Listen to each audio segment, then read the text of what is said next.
a lot of lawsuits against us, you know? It's not, I feel like it's not that much. It could be a lot worse. That's a bunch. And we got 4 signed in. We lied. We are. Why don't Barry sign in? I will sign it. Oh, yeah, I took you out. Apparently I saw that name on there, so we got 5 already. It's about 30.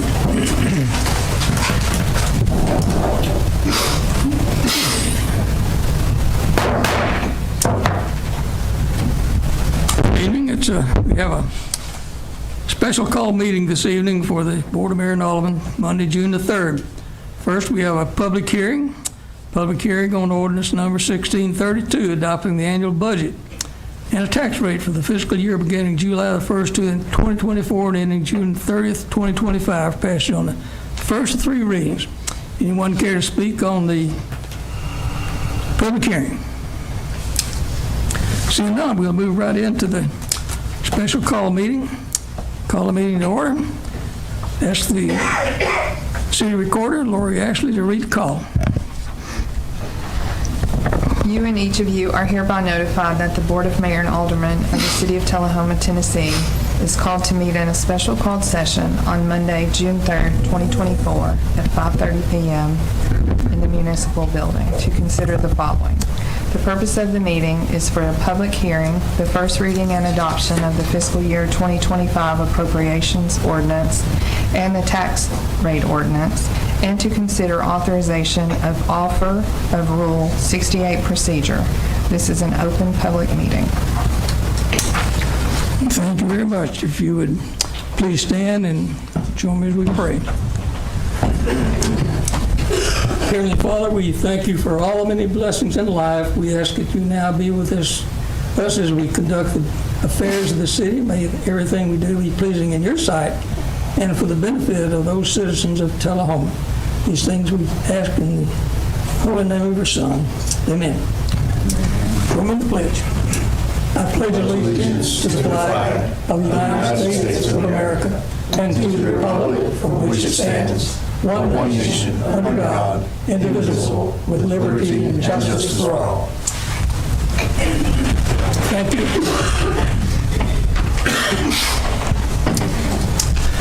Let's see the recorder do the roll call. Allmacher. Barry. Here. Glick. Noes. Here. Mann. Here. Mathis. Here. Wilson. Present.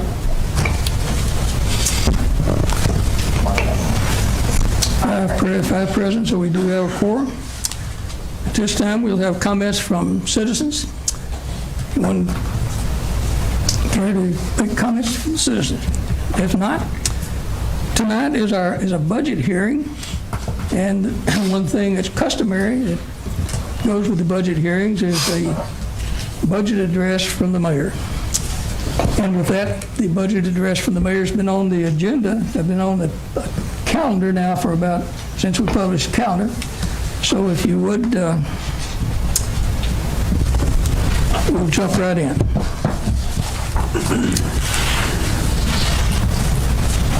First, I wanted to start by expressing my heartfelt gratitude to the citizens of Tullahoma for entrusting me with the privilege of serving as your mayor for the past 4 years. It's been an honor to represent the city that I've proudly called home for 58 years. So we start with building on our strengths. As I've said before and will continue to say, that Tullahoma stands as a vibrant hub, a city in motion, a place of opportunity. We're not just a dot on the map, we're a destination fueled by our natural assets, a culture of innovation, particularly in aviation and testing technologies and medical services. Our city boasts an inviting atmosphere with walkable neighborhoods, outstanding educational institutions, affordable housing, and a small-town lifestyle. The past year, we've seen Tullahoma continue to foster a robust business climate and cultivate a skilled workforce. situated amidst 3 major metropolitan areas, 3 recreational lakes, and key distilleries and aviation industries. Our city is strategically positioned for prosperity. So upcoming budget priorities. Looking ahead, we're excited to share some exciting news about the progress and the improvements made around Tullahoma. Thanks to our federal grant funds, we've been able to make significant investments in public safety, infrastructure, and community amenities. Here's a glimpse of what we've accomplished and what's in store for the coming year. Tourism and economic vitality. The steady growth in sales tax revenues, they're up 6% over the past year and projected to be increased by another 3% in the coming year. This reflects our city's status as a strong retail hub. These revenues, comprising over 1/3 of the city's income, they fortify our city's fiscal stability and allow us to maintain our property tax rate. Tourism continues to grow as an important piece of Tullahoma's economic foundation. It's drawing visitors from destinations such as destinations such as Jack Daniel, George Dickel, and Old Shed Brewing, as well as the Beechcraft Heritage Museum in Short Springs and Machine Falls Natural Area.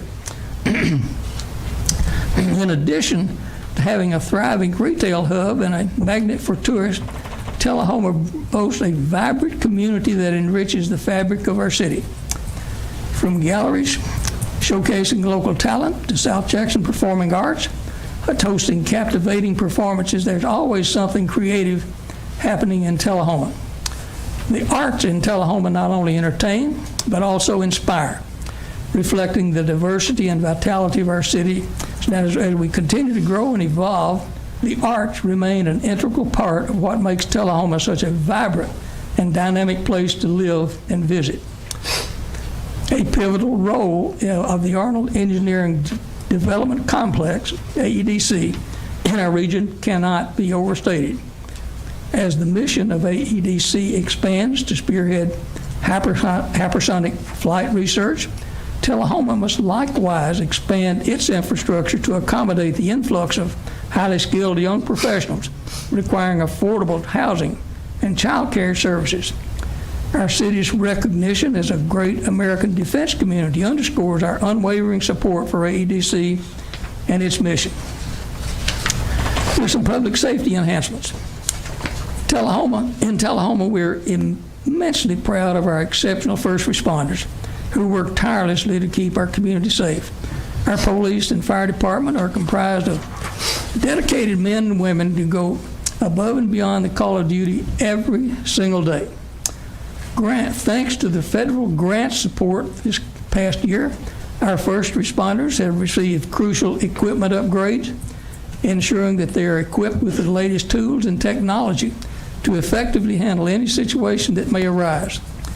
These enhancements enable our first responders to respond swiftly and efficiently to emergencies, safeguarding both lives and prosperity.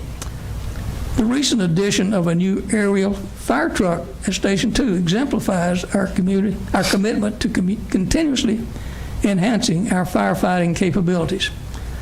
The cutting-edge equipment not only enhances our ability to combat fires, but provides an added layer of safety for our firefighters as they bravely protect our community. In Tullahoma, we deeply value the dedication and the sacrifice of our first responders.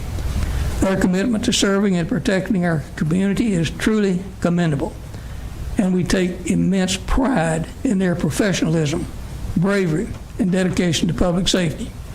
So as we continue to invest in their training and resources, we stand united in our gratitude and support for those who keep Tullahoma safe and secure every day. Our infrastructure upgrades. Our Public Works Department is comprised of individuals dedicated to enhancing our community's quality of life, and we are aware of the significant infrastructure investments alongside tackling pressing challenges like stormwater and drainage issues. They will continue to prioritize initiatives that pave the way for a safer, more prosperous Tullahoma.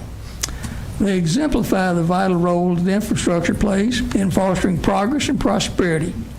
This commitment extends to our road improvements. With the board investing $1.5 million in FY25 alone, the projects like upgrading William Northern Boulevard and collaborating with the Tennessee Department of Transportation on Ledford Mill Road demonstrates our proactive approach to enhancing both local and regional infrastructure, ensuring a seamless, efficient, and prosperous future for all.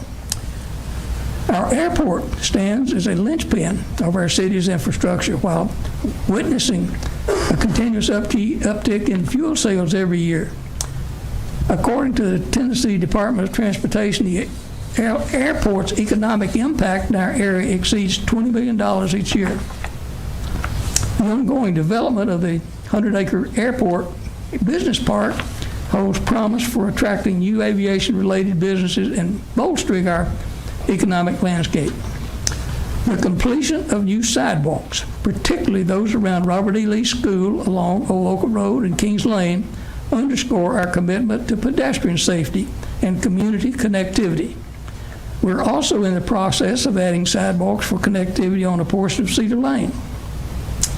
The successful implementation of the new traffic signals on Jackson Street at Lauderdale, West Lincoln, and Grundy Street has alleviated congestion and improved traffic flow along North Jackson, enhancing the overall mobility within our city. With respect to community development, in an exciting development for Tullahoma, the city has secured a significant grant totaling $750,000 aimed at housing rehabilitation. This grant underscores our steadfast dedication to fostering affordable housing initiatives within our community. With these funds, we're positioned to make meaningful strides in addressing housing needs, ensuring that all residents have access to safe and sustainable housing options. And we're committed to leveraging this grant to enhance the quality of life for individuals and families across Tullahoma. As far as community amenities go, the transformation of Tullahoma's Johnson Lane soccer complex is officially underway, marking the commencement of construction of a state-of-the-art pavilion and modern restroom facilities. This project represents a significant improvement in our community's recreational infrastructure, promising enhanced amenities for residents and visitors alike.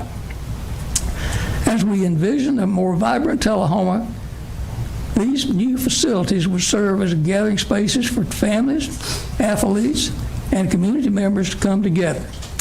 From soccer tournaments to family picnics, these amenities will enrich the fabric of our city, providing accessible and inviting spaces for recreation and enjoyment. As we reflect on the past year, we're filled with pride for the dedication and hard work demonstrated by our exceptional team of employees. Their commitment has continued to move Tullahoma forward, driving progress and positive change throughout our community. Looking ahead, we remain committed in our mission to provide unparalleled services and support to all who call Tullahoma home. Guided by our core values and fueled by a spirit of innovation, we're positioned to continue shaping a thriving community for generations to come. So in closing, I want to express my deep appreciation for the privilege of serving on this board for the past 9 years. It's been a fulfilling journey, one of which I am profoundly grateful. As I reflect on my time in office, I'm humbled by the unwavering support and dedication of the citizens of Tullahoma. Together, we have achieved remarkable progress and weathered challenges, Together, we have achieved remarkable progress and weathered challenges with resilience and unity. Your trust and collaboration have been the bedrock of our accomplishments, and for that, I am eternally thankful. While I will not seek re-election, my commitment to this city and its people will remain steadfast. Tullahoma holds a special place in my heart, and I will continue to champion its growth and philosophy in whatever capacity I can. So as I pass the torch to the next generation of leadership, I do so with optimism and confidence in the bright future that lies ahead for our beloved city. Tullahoma will continue to flourish, guided by the collective efforts and the aspirations of its city. So thank you from the bottom of my heart for the privilege of serving as your mayor. It's been an honor of a lifetime. Thank you. And I'll pass out copies to the aldermen.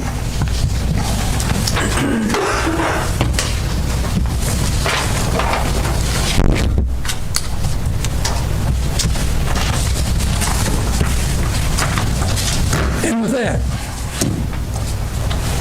I'd like to get a motion to approve the agenda. We only have 2 items. It's on the special call.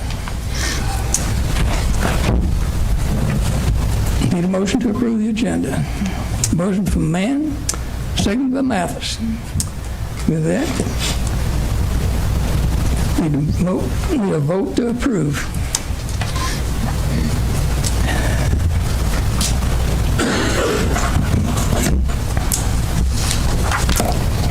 The agenda is approved 5-0. First item on the agenda is under new business. Ordinance number 1632, an ordinance of the City of Tullahoma, Tennessee, adopting the annual budget and the tax rate for the fiscal year beginning July the 1st, 2024, and extending to the ending on June the 30th, 2025, passes on the first 3 readings. Need a motion to approve. Need a motion to get it on the floor. Motion from Mann. Need a second. I'll second it and get it up. We've got a second from Ms. Wilson. Gets it on the floor. With that, for the background on this, I'll turn to our City Finance Director. Thank you, Mayor. This is the same budget that we basically discussed in study sessions. It has no tax increase. The overall budget is increasing 2.4% from last year. It does not include any new personnel nor any equipment other than those that are Any questions on the budget? Comments on the budget? No comments on the budget. We're ready to vote on it. Alderman Berry, you're recognized. Yeah, I've got questions. We had a study session over this, and I think that had a lot of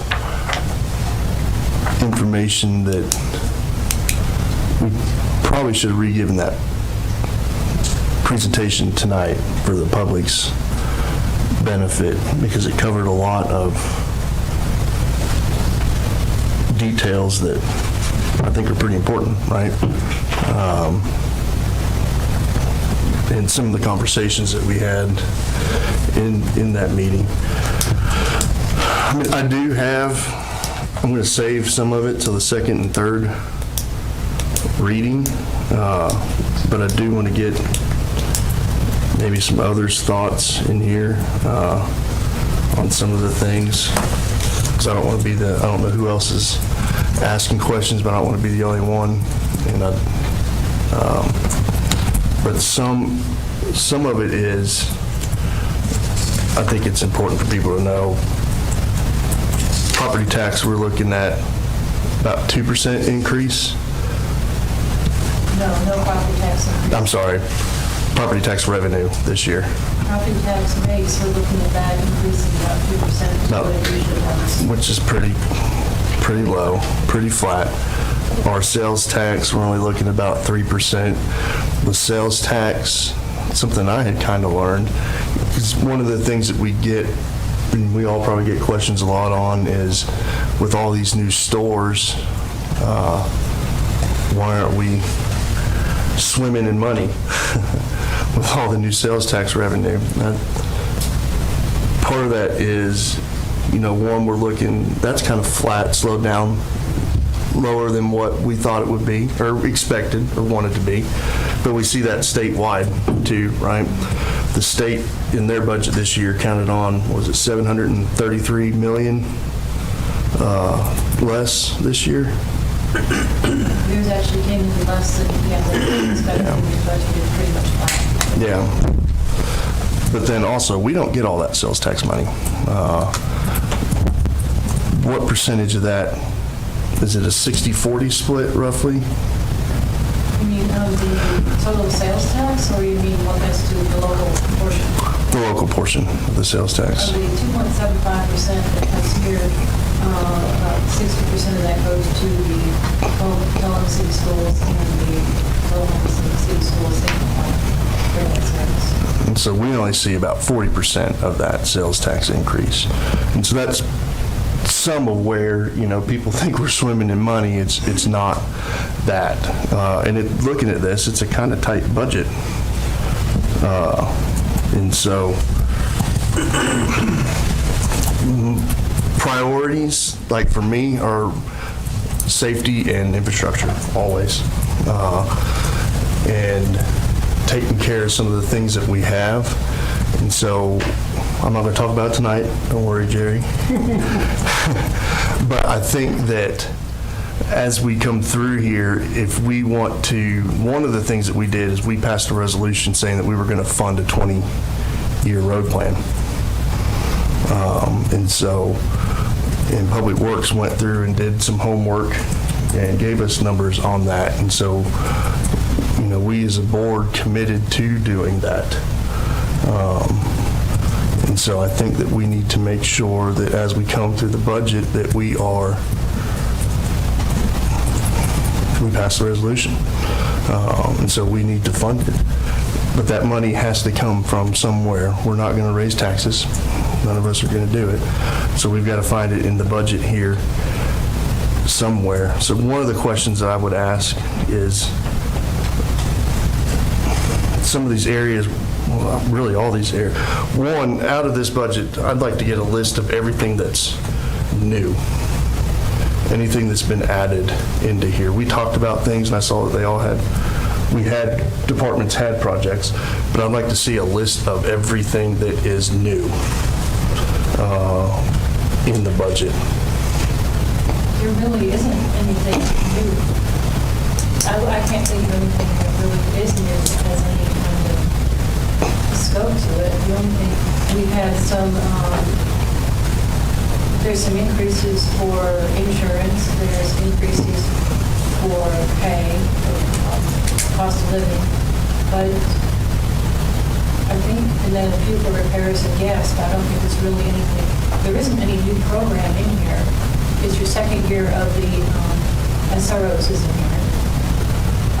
Visiting another $525,000 from the state to But that's included, if the state refunds us, then that will go back in, right? That's budgeted. That's assuming.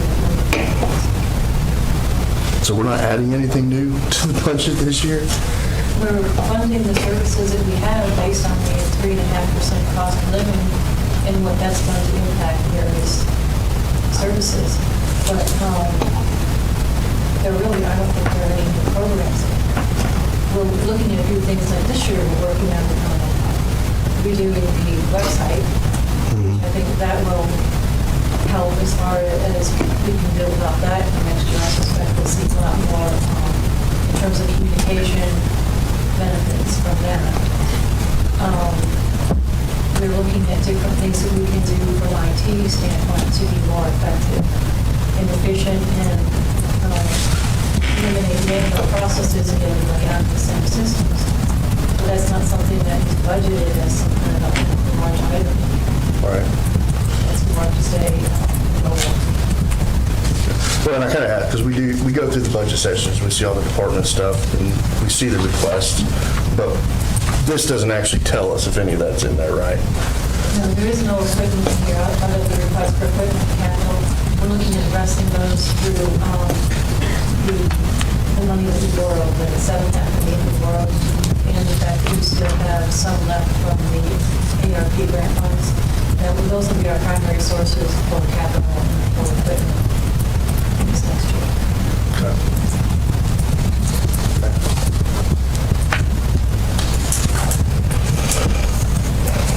I've got more that I'll send before the next meeting. Will somebody answer this question for me? Why do, on the sales tax, why does education get 60%? The city gets 40. That doesn't, I don't understand that. For two reasons. The first part is that by state law, the first half of the sales tax that we get does go to the school system, and it's allocated by the county across all three systems based on attendance, number of students. And then the additional part is Tullahoma passed a private act to fund debt service for the schools. That was in the 80s. It's quite a while away, before my time. And so we've been also putting aside a portion of that every month. The sales tax comes in also goes, and that's what builds it to 60%. With the school systems, we have the maintenance of effort agreement, which if we give them $2 this year, we have to give them $2 next year. If we give them $3, we have to give them $3. And it's not saying let's not get school system money because we need to fund it, right? But we also, when you're on an airplane and they're going through the beginning walkthroughs, they tell you if the oxygen mask come down, put it on yourself first and then take care of everybody else. And I kind of feel like because we're not going to do any tax raise or anything like that, we need to make sure that we're doing that. So are we making sure that, and I didn't realize this until our study session, when we may not budget any more money out of the property tax and stuff, but the sales tax increases our maintenance of effort, or can increase our maintenance of effort too. So are we making sure that do we have something in place to say, hey, once you've hit that point at which you were at which we are guaranteed that we have to give at that MOU, that we're stopping writing checks? That's something that's become an issue as sales tax has increased so rapidly in the last, say, 3 or 4 years. Before that, really, you had sales tax and property tax were both somewhat sluggish, and so you didn't see any kind of rapid increases or windfalls because we just didn't have that kind of economy. Now, all now the mall, the Publix, the growth that we've seen has resulted in that kind of windfall in sales tax and that kind of increase in maintenance of effort. Which means that for sustainability, it may be where we do want to look harder at how we level that out with the property tax to make sure that we're not losing a large maintenance of effort that we can't sustain given the changes in the economy. Is that something that we would need to discuss up here? That's something I believe I want to look at next board meeting, probably on second. Okay. I have a question. I'm finished. Sue, is it common, by law, we have the 50% that we, by law, have to give the schools. The extra 10 that we passed in the, whenever that was, is that common in other cities of our size, you know? I don't think there are any even, I'm not aware of any other cities that have a private acquisition. Okay. And that has served us well on many occasions because we've had a mechanism to look and say, okay, can we afford to either build a school or repair a school? We built West Middle School from the sinking fund. We're doing Farrer from the sinking fund. So it has given us a way to level load our debt. I think that definitely we need to look at the maintenance of effort thing, that we don't keep guaranteeing more than we can keep up with in the future in case something happens. Is the money that we put into the sinking fund part of that maintenance of effort, or is that separate? No. So that is separate. Capital and debt service are separate from maintenance of effort. Okay. Here's one other question. On the aquatics piece, we have Splash Island and the indoor pool. Do we track those separately at all so that we're able to see how the outdoor pool is doing versus the indoor. I mean, because they are two separate, I mean, they're all aquatics, but they're two separate services. One, people pay to come do. The other is kind of memberships and other pieces like that. We used to track them separately, and the last recreation director asked for them to be combined. So I haven't combined. I suspect that some of the recreation has a little better handle on the pieces. Is that something that we could ask for? Because I'd like to see, Splash Island, the outdoor, right? I mean, it has its own costs, its own lifeguards, its own yada yada. So I think something, and we charge to get in, right? 2 sessions a day, $5. Single session, $8. Single session, $8. So it'd be nice to see, does that pay for itself? Does it not pay for itself? Is it something that we need to look at maybe increasing, or maybe it's overpaying for itself and we decrease that price? But I don't know that we can do that unless we see some sort of separated statements there. So I'd like to see that maybe before the next board meeting, then maybe we talk about, I don't know that it should be a department, no offense, I don't think it should be a department decision on whether we cost center this separately. Should I go there? Probably there.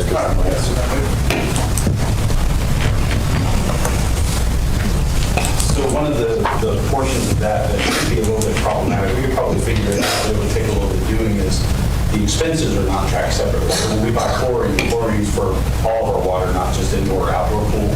So chlorine expense, we could probably assign a percentage to it, but it's not going to be a finite, accurate number. It's just going to be a best guess on our part. It also crosses over with lifeguards, because we don't differentiate lifeguards for indoor and outdoor pool. They can be used interchangeably in either one. We can do an estimate of what we think that costs based on the scheduling, the needs for classes versus lap swim and so on. So there are ways we can assign a percentage to that that may give you a fairly close number, but it's not going to be an exact number. I would think that we could maybe get fairly close though, right? Because we know that Splash Island is open from Last day of school till later. and how many days a week? 7. How many hours a day? It would be 9 for 6 days, 6 for 1 day. And how many lifeguards during that time are stationed outside? I believe it's 11 or 12, somewhere in that. So we should be able to get that, I would say, pretty accurate, right?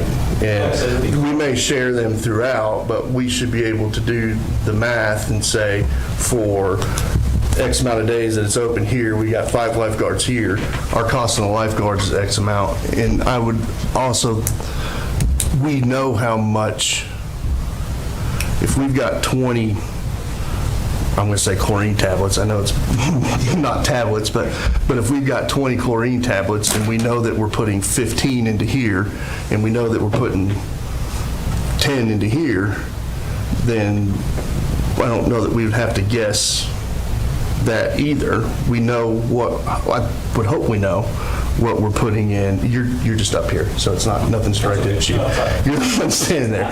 But I don't know that we've got to guess. I think that if we have to guess percentages, then maybe what we need to do is put a system in place to actually start tracking some of these things so that we know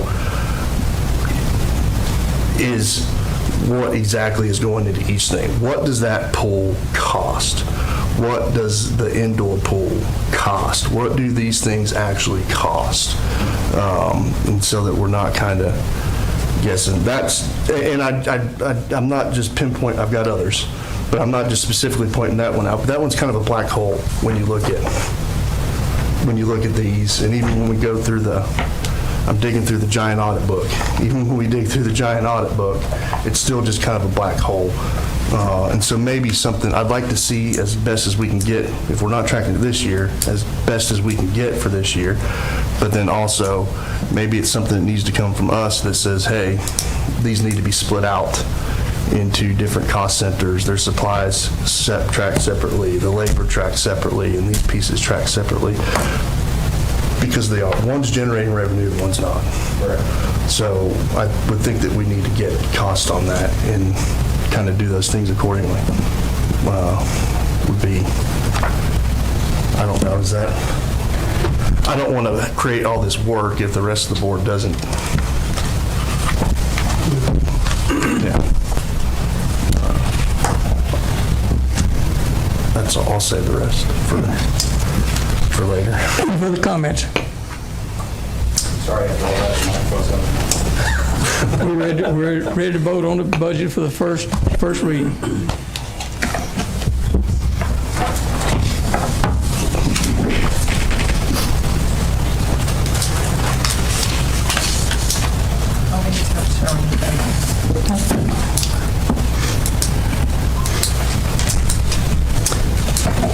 First reading, the budget passes 5-0. Okay. Secondly on the agenda tonight for new business, we've got item number 2469.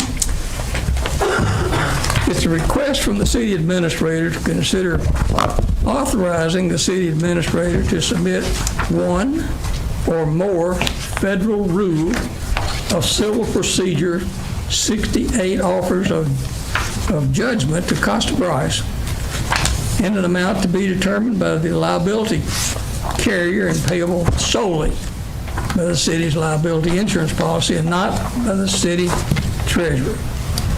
Need a motion on the floor.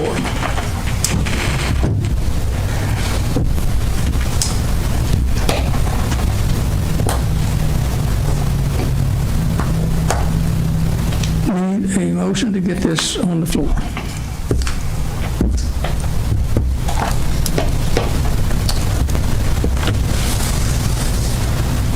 I'll make a motion to get it on the floor, so we'll need a second. That it dies for lack of a second. Meeting is adjourned.